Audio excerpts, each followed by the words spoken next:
is our inaugural recording of Thoughts from the Greenhouse.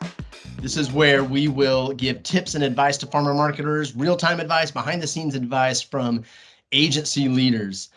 I'd like to introduce the co-founders of Brick City Greenhouse. We have Ashley Schofield, the co-founder and creative lead. Hi, Ashley. Welcome. We have Renee Wills, co-founder and client lead. Welcome, Renee. Thanks. And Fred Kinch, the founder and content lead. Thank you. So we are bringing to the masses here today some tips and advice for pharma marketers.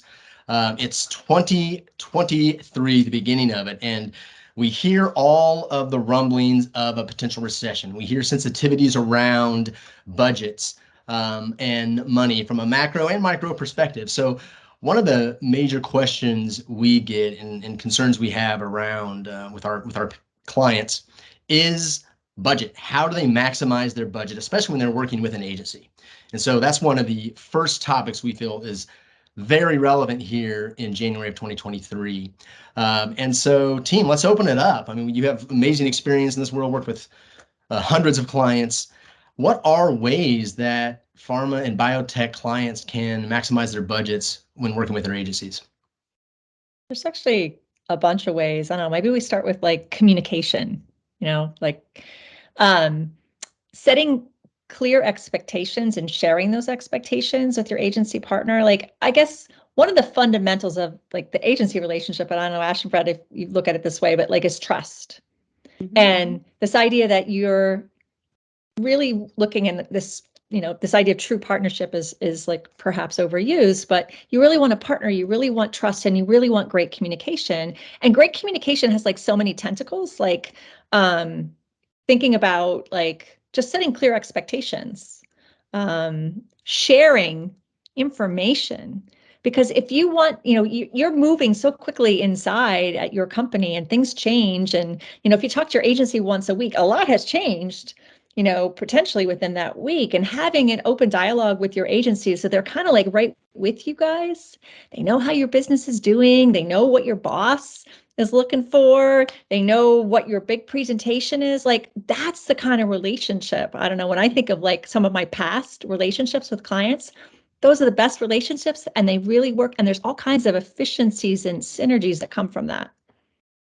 I agree with that. And I think to the cost savings point of view, if you don't feel like the relationship's in a good place, or you're having to over communicate around things, or you're not feeling that you're being well listened to, so you're communicating, but you're not being well heard, those are all potential areas where your agency is going to cycle through additional hours to try to figure out. So the more, to Renee's point, the more explicit you can be, but also make sure that that they really are listening and understanding what you're asking for. That's like one of the ways to really limit the amount of time that an agency is going to deploy on a problem. That's so true. Dollar savings. Thus, a lot of dollar savings that can come out of that. They'll get it right the first time versus things like staggering along for a long time while they try to figure out what your wants and needs are. That's really where the inefficiencies come from, is like breakdowns in communication and not setting clear expectations. And, some of the best practices I can think is, I actually had a client that they gave briefs, they made a brief, and what that forced them to do internally, and not all clients are going to do that, but the basic principles behind that made sense. Of they got together and they would talk as a team about what they wanted from the agency. So there was consensus, because a lot of times what happens when working with a client is something comes up, the field force requested this piece, and the marketing person like gets on it. And then when they start talking to their other like marketing colleagues, like, well, maybe not that. But meanwhile, this piece is already being developed by the agency. And so there's all kinds of inefficiencies. So getting consensus and giving that clear direction up front that your team is bought in on will mean that that piece will move that much quickly, because it does come down to like rounds and hours and things like that. So you think about like, clear communication will make for like an efficient process. And not only that, like making sure that your agency can pivot well because circumstances change all the time, as you like in most, a lot of marketing situations, market dynamics change, competitive sets change, new data comes out. You need to make sure that your agency can pivot really quickly. I like to talk, we talk about this all the time, but I like to talk about the idea of like in this business, you really have to have like selective amnesia. You really have to like, okay, that happened yesterday. You need to forget that that happened yesterday. Today, this is the new reality that we're operating in, and your agency needs to be kind of, quickly get their heads around that and be able to pivot off that quickly, so that again, they're not wasting time and they're not wasting time on your behalf, and that doesn't translate into a lot of billable hours that you feel like you may end up paying as a result of their slow to change, their slowness to change. That idea of inefficiencies and hours and things, like the way agency processes are set up, and this is kind of like any agency, is the earlier on in the process of a job that you make those changes. So ideally, like, you spend some time on the brief and you get that right. And then you move into, I mean, if it's a big piece, you maybe move into an outline, but your general piece moves into a manuscript. So if you make the changes and you get buy-in and people are good and hands in the middle about that manuscript, by the time you get into layout, that's when you have a lot more agency people involved, and all of those people are racking up hours. So if you get the manuscript stage right, that's where you're going to make some savings. Yeah, the earlier in the process you can get buy-in from yourself as a marketer, but then also like whoever else needs to get buy-in. And granted, we understand on the agency side, sometimes there are times where you want things to reach a certain level or a certain level of polish before you share with the steering committee or upper management or whatever it is. But the earlier you can get that buy-in on the direction, and even some of the nitty-gritty, anything that you feel like you're going to need to get checked off of by whomever in an organization like that, the earlier that they can get buy-in on that, the better and the cheaper the piece is going to ultimately be in terms of like billable hours. Just, and I think to tie into that is like, I think, Renee, Ash, tell me what you think about this, but I think it's totally legitimate. I think a lot of times this is not what goes on in Brick City, but like in other past lives, like what's a billable hour and what's not a billable hour is really a fuzzy construct in a lot of agencies. And I think marketers have the right and should be able to ask their agency leads, or even the agency financial leads, like the CFO or the controllers, as to what really constitutes a billable hour versus what isn't a billable hour. Because, speaking from experience, it could be a large gray area in terms of, with some agencies, in terms of like how they're billing their time. So I think a marketer has a right to kind of like ask, like, what constitutes a billable hour? What doesn't constitute a billable hour? What am I being charged for? What is when someone engages with my business, what does that mean? And what am I going to be on the hook for? Depending on who's involved in the business and what kinds of projects they're involved on in the business. Yeah, I also think that there's pressure, in that billable model, the hourly billable model, in that it creates this almost like this taxi meter effect on people that are in the room and in meetings, because all of a sudden you're thinking, this person has not said 2 words in the last hour and a half. Am I paying for that? And all of this actually adds to the inefficiencies and the churn. It's very profitable for some of these agencies to start the churn, to keep the churn going, which can be highly inefficient. It can be expensive, and most of all, it can be very frustrating for you as a marketer who wants to get things done. You need an agency that moves the speed of your business, and doesn't take a lot of time. And so some of these larger agencies actually have a ton of layers. I mean, I came from one, so I know it intimately. And, the more layers you have, the longer things take to get done. So it's just something to consider. Yeah, that's a really important point. Is like, who needs to approve things in an agency for you to be comfortable with it as a marketer, and also, are you willing to pay for all of that as well?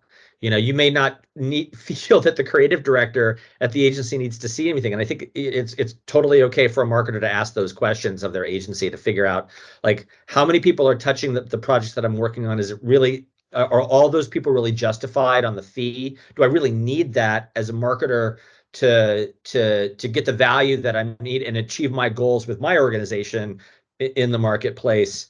So I think that's an excellent point, Ashley. Like, and also just be aware of like, to the point of like, when you request changes as well, like to Renee and Ashley's point, when you ask for something from an agency, that can also determine the amount of billable hours that you incur. If you make a request at 9 o'clock in the morning, so most jobs at large holding company agencies will they're working on a lot of things throughout the day. So when that particular job comes across their desk, they'll work on it for the time and they'll bill the amount of time that they worked on it. If you make a request at 5 o'clock where a whole team needs to stay in the office or the whole team needs to be available to route something after hours, you're now then paying for everyone's hours all the time that they're there, waiting to route that job.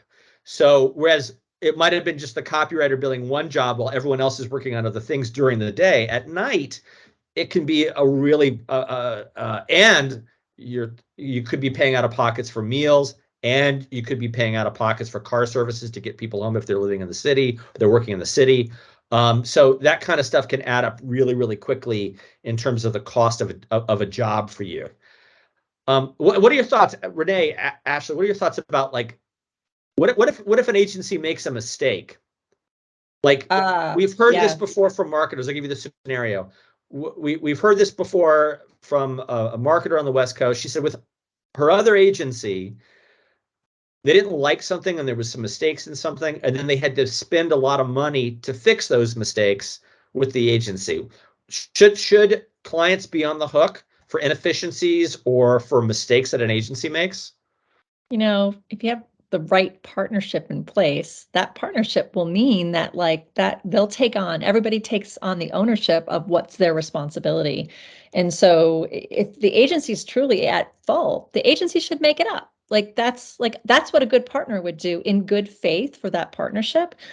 Putting that on the client really just isn't in the spirit of good partnership. And you know, all the stuff that you've been talking about with hours, Ash and Fred, and I guess I was going there too. Like there are like, if it really depends on a marketer what your pain point is.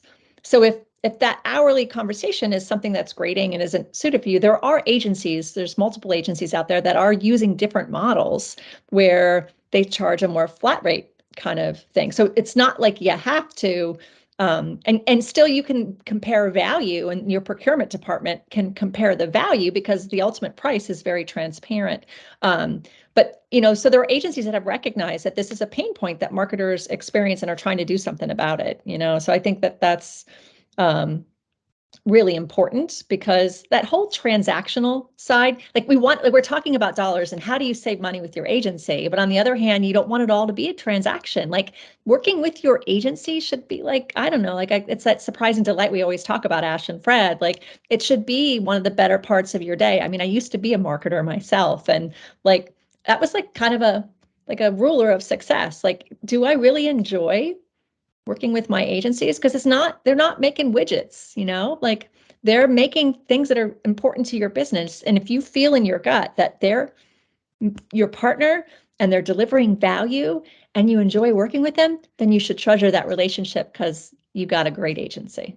Just going to add on to what Renee said, that, you know, that relationship should be built on trust, and it should almost feel like the agency is an extension of your team. You become one.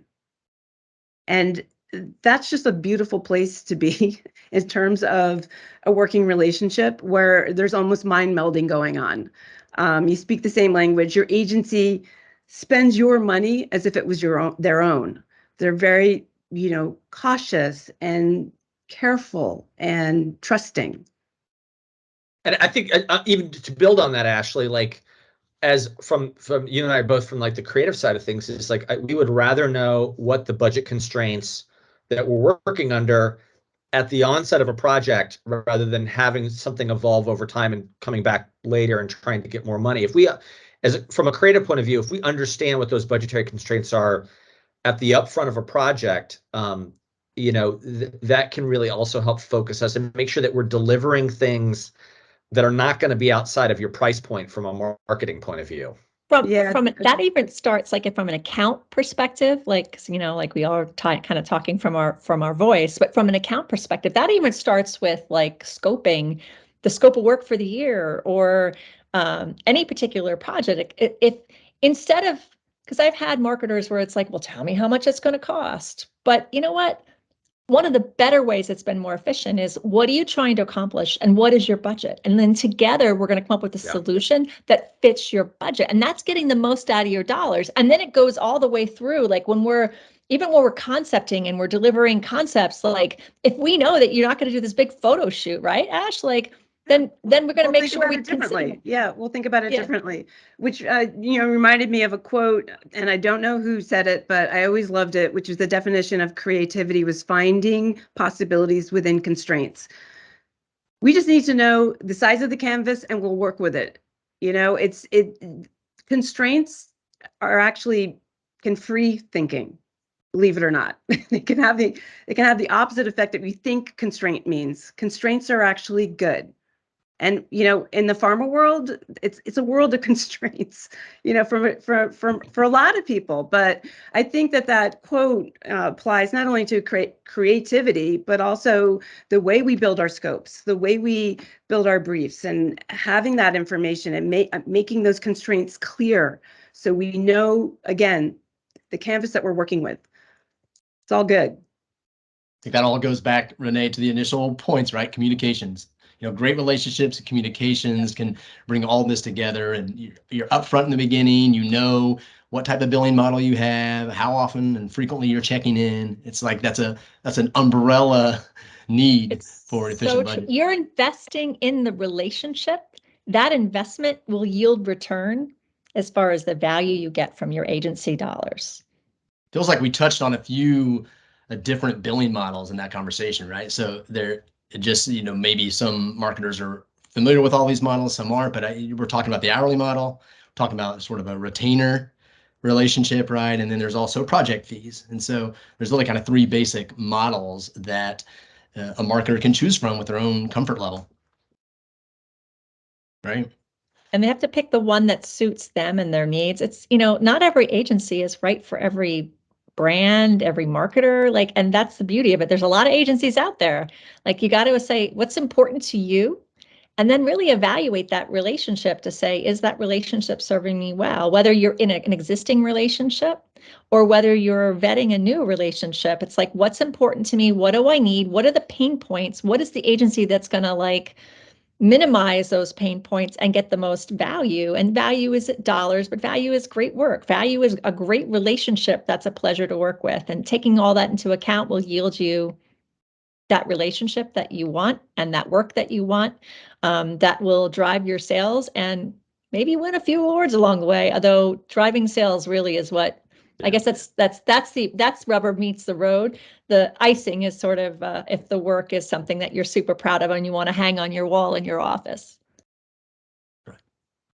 So well, just, I know we're probably gonna, this is off recording, but I know you were gonna about to transition, Todd, to like the next question. But I just have one other way I want to ask this to Renee, if you could just indulge me real quick. So Renee, like, from putting your marketer hat, your ex-marketer hat on, are there any red flags that marketers should look out for if that might be alarm bells that their resources aren't being used properly, or that they should keep an eye out for, you know, as kind of red flags that they should, you know, begin to maybe dig a little deeper about how their finances are being managed from a marketing point of view?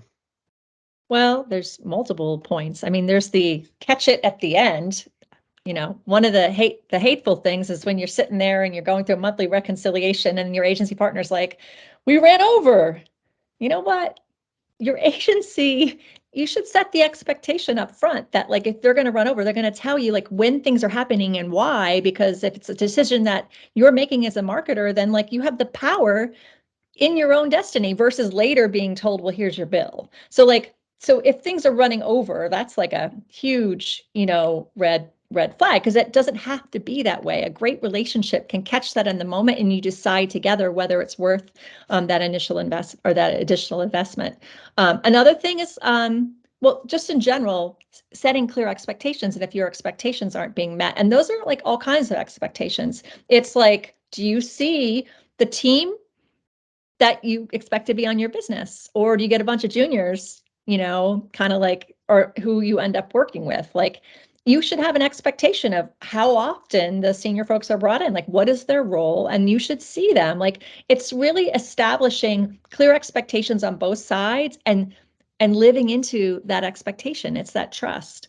And so the budget surprise is also a violation of the trust. So, so to me, it all comes down to, if you have a trusted relationship, but if you feel in your gut, that's what you got to listen to, in your gut. If you feel like, wait a minute, this is not meeting my expectations, whether it's financially, whether it's the quality of the work, whether it's the quality of the partnership, that's when you have to take a look, and you should be speaking to your agency and making sure they're clear. Give them an opportunity. Like, that's, like agency relationships, it's not easy to swap out relationships. And if you have a good one, and if you have one where there's problems, like, I think one of the things I've seen sometimes is that a client like goes way over, like, and overreacts to something. Like, stuff happens. It's a relationship. Like, so if there's a problem and something's not up to expectations, like, then communicate that to your agency and allow them to fix it. Like the definition of a relationship is not just when everything's going well, but when things are a little rough, when your product's not doing well and your agency's like in there with you, or maybe the agency makes a mistake, see how they fix it. That's a great partner. But if those things aren't happening, Fred, those are the flags, because that's when it's time to find yourself a new agency. Yeah, I think I was thinking about this yesterday. Like, there may be a lot of little problems along the way, but if you think about the inefficiencies that those add up to, it may then eventually justify the cost of switching out an agency. Totally. And just to build on that, years ago, we got business from a client who pulled it from another agency, quite large. And they said something really interesting. They were like, we noticed that you guys really like each other as our team, our agency team. They're like, we're just not used to that. We're used to having like the account and the copy person, like, sending daggers across the table at each other. So just not even the chemistry between you and your agency is important, but look at your agency team. Are they like a cohesive, fun group that are connected and really love working with each other? Because that's infectious and that's good for your business. It's just something to think of. That story popped in my head because I was like, yeah, that was such an interesting insight, or something that they noticed that he just didn't know they noticed, but they do. Yeah. Yeah, if that friction's happening publicly, oh man, we only know what's happening behind the scenes when it comes to fighting over budget and who gets what billable hours, et cetera. So very, very good point. Another red flag. Yeah, just remember, 90% of the way we communicate is through body language. Totally. Oh man, I better straighten up here. I know. Well, this has been great. I hope you pharma and biotech marketers who have tuned in have learned a lot. We appreciate you listening and watching, and we're going to hope you join us back for our next vlog, our next recording, which will be about how you can leverage agencies to actually help your own individual career. So tune into that, and thank you very much.